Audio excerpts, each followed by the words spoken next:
আজ ২৩ মার্চ ২০২২ খ্রিস্টাব্দ ৯ চৈত্র ১৪২৮ বঙ্গাব্দ বুধবার।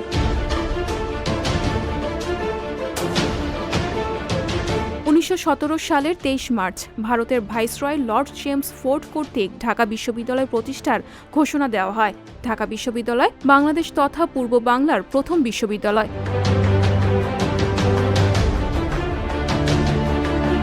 ১৯৩৩ সালের ২৩ মার্চ আডলফ হিটলার জার্মানি একনায়ক হন।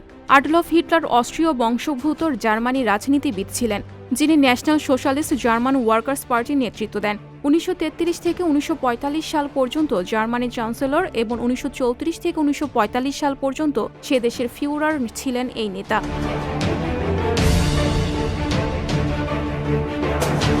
১৯৪০ সালের ২৩ মার্চ নিখিল ভারত মুসলিম লীগ ভারতীয় উপমহাদেশে একটি স্বতন্ত্র মুসলিম দেশের দাবি জানিয়ে ঐতিহাসিক লাহোর প্রস্তাব উত্থাপন হয়। পাঞ্জাবের তৎকালীন মুখ্যমন্ত্রী সিকান্দার হায়াত খান লাহোর প্রস্তাবের প্রারম্ভিক খসড়া তৈরি করেন।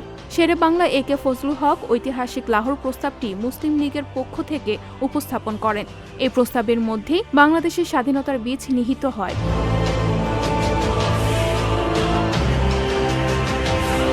১৯৫৬ সালের ২৩ মার্চ পাকিস্তানের প্রথম সংবিধান গ্রহণ করা হয়। এটি ইসলামী প্রজাতন্ত্রী পাকিস্তানের প্রথম সংবিধান, যা ১৯৫৮ সালের সামরিক অভ্যুত্থান পর্যন্ত কার্যকর ছিল। এই সংবিধানের ১৩টি ভাগ, ২৩৪টি অনুচ্ছেদ ও ৬টি তফসিল ছিল। এই সংবিধানের মাধ্যমে পাকিস্তান অধিরাজ্য ইসলামী প্রজাতন্ত্রী পাকিস্তান নাম গ্রহণ করে।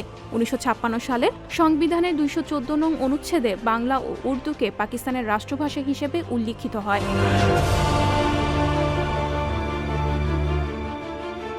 ১৯৭৬ সালের ২৩ মার্চ নাগরিক ও রাজনৈতিক অধিকার সংক্রান্ত আন্তর্জাতিক চুক্তি কার্যকর হয়।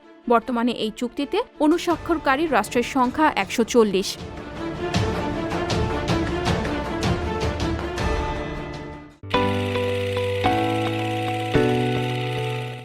সংবাদ, ফিচার ও অনুষ্ঠানের জন্য ভিজিট করুন সংবাদ প্রকাশের ওয়েবসাইট এবং যুক্ত থাকুন ফেসবুক পেজ ও ইউটিউব চ্যানেলের সঙ্গে।